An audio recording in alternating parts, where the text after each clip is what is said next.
Ya, pemirsa, selamat pagi. Assalamualaikum warahmatullahi wabarakatuh. Hari ini hari Rabu 23 Oktober 2024, tengah pekan ya. Ya, saya pengen melanjutkan pembahasan POV saya tentang jemaah tabligh ya. Kadang-kadang saya kok agak kesal gitu ya. Dengan mohon maaf ya, kadang-kadang saya tuh sedih ya.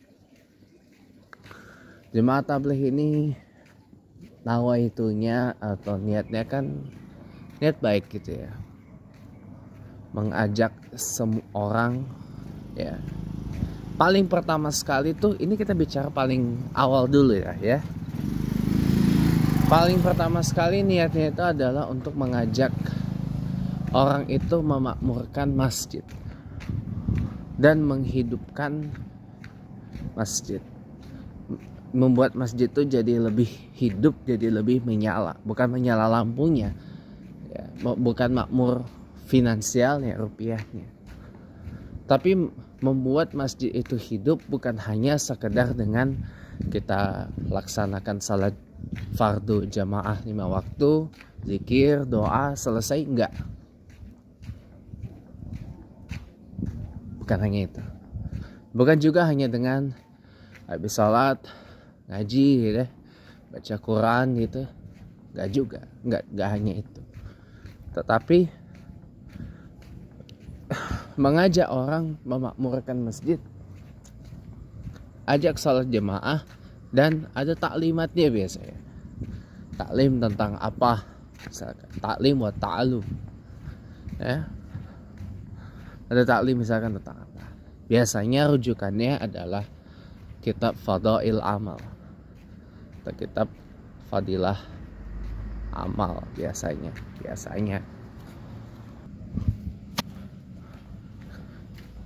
Ya, rujukannya ke kitab Fadail Amal, Fadilah Amal, ya, Fadilah Sedekah biasanya. Ya, saya kalau nggak Fadilah Amal, Fadilah Sedekah. Ya, Fadilah Amal itu banyak yang dibahas gitu. Ya, saya rujukannya itu, bahasannya tidak lebih dari situ, jauh-jauh dari situ ya. Nah, tapi kenapa kok kadang-kadang saya tuh yang bikin sedihnya, kok main usir aja gitu loh.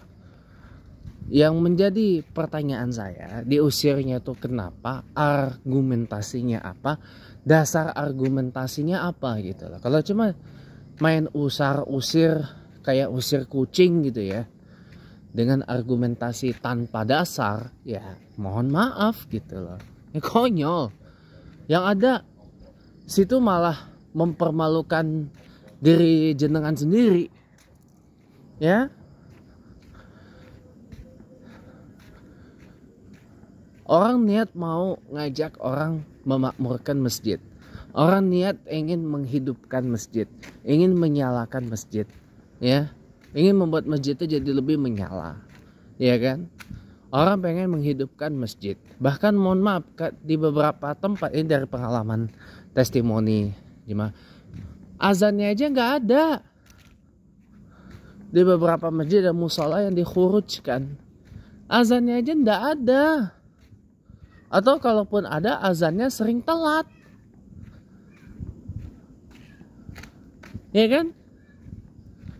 Azannya sering telat. Alasannya gini, ya kalau azan telat 5-10 menit gak apa-apa lah gitu kan. Nah ini jujur mohon maaf, saya walaupun baik sangka kepada jemaah tabligh gitu ya, tapi saya juga ada beberapa hal yang mau saya kritik ya. Yang pertama tadi ya, ketika sudah masuk waktu azan itu nggak boleh ditunda-tunda. Nah, jemaah tabligh ini kan punya pendapat gini, nggak apa-apa lah azan ditunda 5-10 menit kan. Itu pernah saya alami waktu ikut Jur Kudama di Ancol. Setelahnya saya nggak mau ikut lagi. Azan ditunda dengan alasan ya masih ada kegiatan musyawarah ini dan itu. Padahal mohon maaf, ya. Dalam Quran surah An-Nisa ayat 100 berapa gitu saya lupa. Salat itu sudah ditentukan waktunya, nggak bisa main asal, nggak bisa kau main asal tunda ini tunda itu hanya gara-gara alasannya masih mesyuarah kah, ini kah, apakah gitu. Nggak boleh, nggak boleh, nggak boleh gitu. Nah ini yang saya kurang setuju itu ini, saya nggak sepakat itu ini gitu. Itu satu ya. Harusnya kalau memang mereka tahu, mereka kan hobinya kan atau kebiasaan tiap hari ngaji fadhail amal, ya mestinya tahu dong ya. Mestinya tahu bahwa soal itu sudah ditentukan waktunya sama Allah. Nggak bisa kau main tunda-tunda hanya karena kau masih musyawarah, hanya karena kau masih asyik dengan fadhail amal, fadhail sedekah. Itu namanya goblok. Saya maaf harus ngomong kasar, karena kalau nggak diginiin nggak tobat gitu. Itu satu. Yang kedua, mereka ketika ditanya kenapa harus khuruj, ya kenapa harus ke India, Pakistan dan Bangladesh 4 bulan lagi.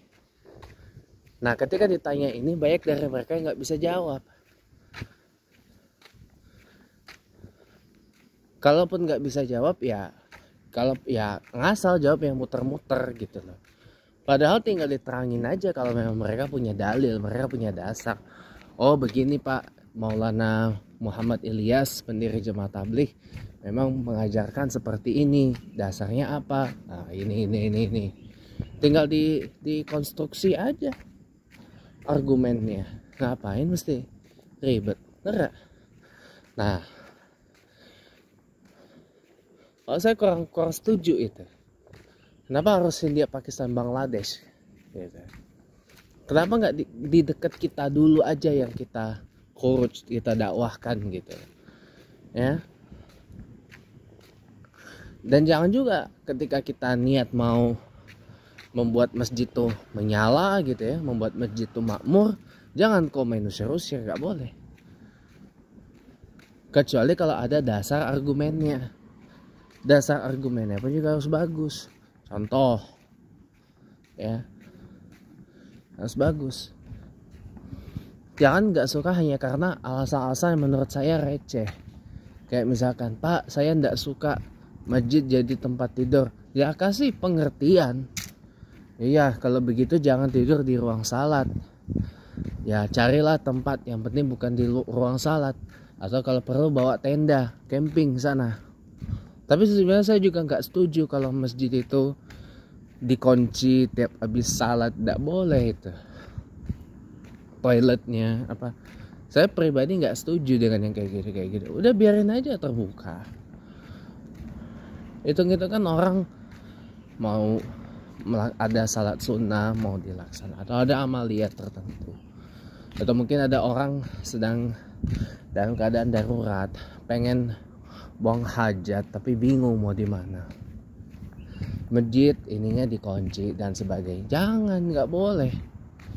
Alasannya karena faktor keamanan dan biar toilet masjid tuh tidak jadi transport fasilitas umum. Nggak boleh seperti itu. Nggak boleh. Kalau misalkan alasannya keamanan, ya tinggal ditingkatkan keamanannya.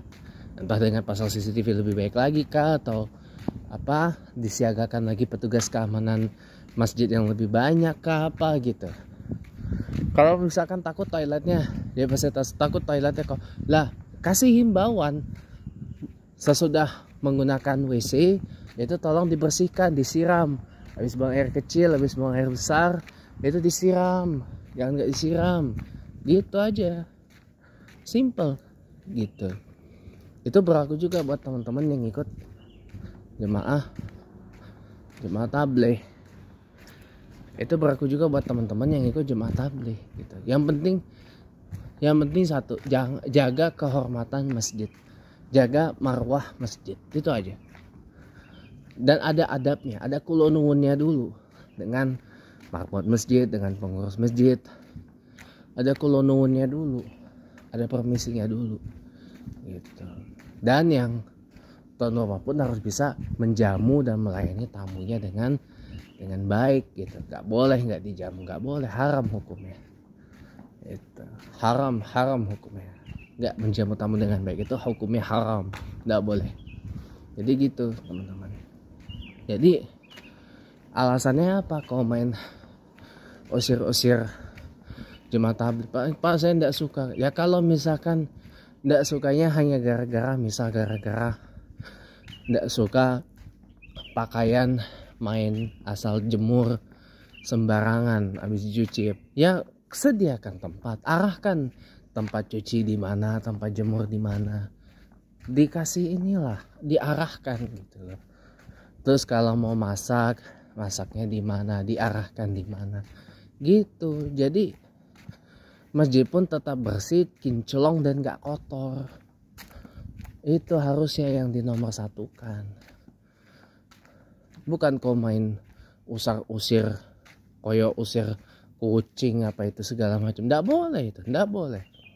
Dan yang penting satu, kalau tidur di ruang sholat nih, misal nih tidur di masjid nih, terutama di ruang sholat, jangan air liur itu tumpah ke sajadah. Oh nggak boleh. Tidur pun juga jangan tengkurap kalau di masjid. Kalau nggak terlentang ya miring kanan dan miring kiri, itu nggak sehat. Ya, jadi overall ya ini biar komen nggak usir, biar teman-teman nggak main asal usir jemaah tabligh, itu paling tidak pelajari dulu mereka ini apa, kenalan dulu mereka ini apa, nanti akan tahu sendiri kok bagus apa jelek, itu teman-teman sendiri yang menilai. Terima kasih. Assalamualaikum warahmatullahi wabarakatuh.